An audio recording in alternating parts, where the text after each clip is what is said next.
How to get $300 Temu promo code.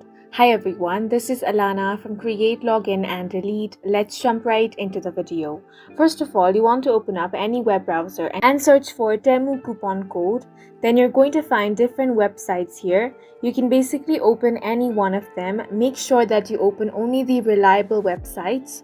Once you have opened it, you want to scroll down and here you should be able to find different Temu promo codes. The Temu $300 promo code is an occasional offer, so you have to keep an eye on when this promo code is available. Whenever it is available, you want to tap on the Get Code option. Here it says $100 off. Here this promo code offers $100 off. If you find the $300 coupon code, it's also going to look something like this. If you have the promo code over here, you can tap on the code to auto copy it. Or if no code is required, you can click on the Here option and that's going to take you to the Temu website.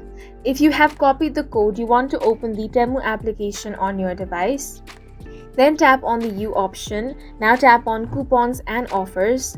Here on this box, you want to enter the coupon code that you have copied and tap on the Apply option. If the coupon code is valid, you will be able to use it. And that's it for this video. If you have any questions or confusions, do leave them on the comment section. And don't forget to hit the like button and subscribe for more helpful tutorials.